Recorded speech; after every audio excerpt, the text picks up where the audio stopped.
क्योंकि आए दिन आप देखते होंगे जब हिंदुओं की पर्व त्यौहार होता है, चाहे होली हो या दीपावली हो, सरस्वती पूजा विसर्जन हो या रामनवमी हो, दंगा फसाद होता है। आखिर हिंदुओं के पर्व में क्यों होता है? अभी हजारीबाग के झंडा चौक में मंगला जुलूस के दौरान हुई घटना को रोकने के संबंधित विषयों को रखते हुए हजारीबाग की घटित घटना पर सरकार के संज्ञान और कार्रवाई पर प्रश्न के माध्यम से विस्तृत जानकारी उपलब्ध कराने की बात कही। इस विषय पर सरकार की तरफ से द्वितीय पाली में संसदीय कार्य मंत्री ने नेता प्रतिपक्ष के विषयों पर विस्तृत रूप से विगत मंगलवार के रात मंगला जुलूस के दौरान घटना पर की जा रही सरकार की तरफ से प्रशासनिक कार्रवाई के विषय पर सदन में विस्तृत रूप से जानकारी से अवगत कराया। विषय है क्योंकि आए दिन आप देखते होंगे जब हिंदुओं की पर्व त्यौहार होता है, चाहे होली हो या दीपावली हो, सरस्वती पूजा विसर्जन हो या रामनवमी हो, दंगा फसाद होता है। आखिर हिंदुओं के पर्व में क्यों होता है? अभी आज सवेरे आपने भी अखबार को देखा होगा कि हजारीबाग की घटना बहुत ही दुखद घटना है कि बार बार इस प्रकार से हिंदुओं के पर्व त्योहारों पर हमला होना कहीं ना कहीं लगता है कि अपराधियों को, जो इस प्रकार के जो एलिमेंट्स है, उनको कहीं ना कहीं प्रश्रय मिलता है। और इसलिए हम अध्यक्ष महोदय से ये मैं कहना चाहूंगा कि सरकार से आपके माध्यम से कि हमारे पास बहुत सारे तकनीक है, आखिर आप उस पर्व में उस तकनीकों का आप उपयोग करिए, ड्रोन कैमरा का उपयोग करिए, लाइट की पूरी व्यवस्था करिए और साथ ही जगह जगह पर आप सीसीटीवी कैमरा भी आप लगाइए। और उसके साथ साथ जिस रोड से सेंसिटिव या जुलूस से जाती है, सेंसिटिव नहीं भी है तब भी जुलूस से जाती है, तो भाड़े से कैमरा को हायर करके कैमरा मैन को और घर की छतों पर जगह जगह लगा करके और ये सब करवाइए ताकि ये पता चल सके आखिर हिंदुओं के पर्व में कौन पत्थर चलाता है, कौन कहां से बोतल चल फेंक रहा है, माननीय संसदीय कार्य समाज को अशांत करने की कौन कोशिश कर रहा है, इसका तो हमें उनको चिन्हित करना चाहिए और दंडित करना चाहिए और नहीं तो कार्रवाई करना चाहिए। नहीं तो होता क्या है कि बस तुष्टीकरण के बाद आधा हिंदू आधा मुसलमान के ऊपर आप केस मुकदमा करते हैं। तो इसीलिए मैं सरकार से ये कहूंगा कि आप इस पर पूरी मुस्तैदी के साथ संज्ञान लीजिए। और रात में जो पता चला लाइट को भी शायद ऑफ कर दिया गया था, इस प्रकार से ऐसी हरकत नहीं होनी चाहिए। आप देखेंगे हिंदुओं के पर्व पर होता है, कोई मुसलमानों के मुहर्रम को किसी ने कोई नहीं तोड़ा है।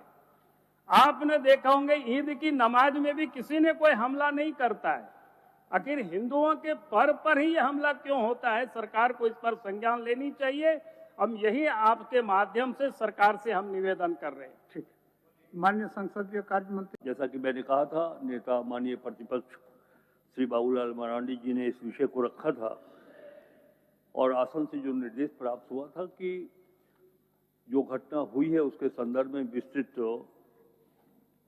जो बातें हैं वो मैं सदन में रखूं। उसके आलोक में मैं ये कहना चाह रहा हूं कि दिनांक 25/3/2025 को रामनवमी त्योहार के द्वितीय मंगला जुलूस के समय करीब 10 बजे सदर थाना अंतर्गत अशोक चौक के पास चतरा बस स्टैंड का जुलूस, जिसकी गाड़ी पर जीटीसी लिखा हुआ था, जो पंच मंदिर चौक से झंडा चौक के बीच गुजर रहा था, जब पुलिस अशोक चौक के पास पहुंची तो वहां पर आपत्तिजनक गाना बजाए जाने को लेकर दोनों समुदायों के बीच झड़प हो गई। झड़प के दौरान दोनों तरफ से पत्थरबाजी होने लगी। पुलिस एवं प्रतिनियुक्त दंडाधिकारी के द्वारा दोनों पक्षों को समझाने का प्रयास किया जाता रहा, परंतु दोनों पक्ष के लोग आक्रामक होकर पथराव तेज करते हुए पुलिस बल पर भी पथराव करने लगे।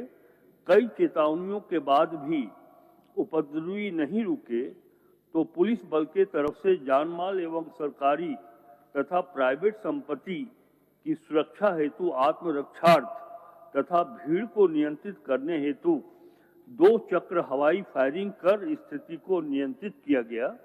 घटना के तुरंत बाद भीड़ को नियंत्रित करते हुए सभी संवेदनशील स्थानों पर पूर्व से प्रतिनियुक्ति बल के अलावे अतिरिक्त बल एवं पुलिस पदाधिकारी तथा दंडाधिकारी की प्रतिनियुक्ति की गई है।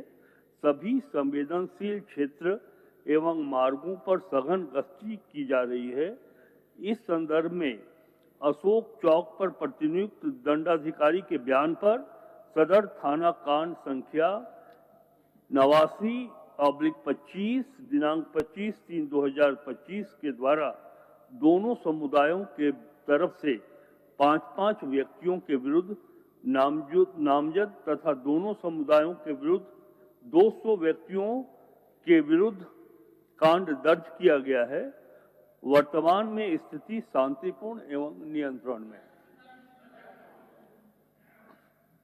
अब मंत्री का जवाब हो गया, विषय आगे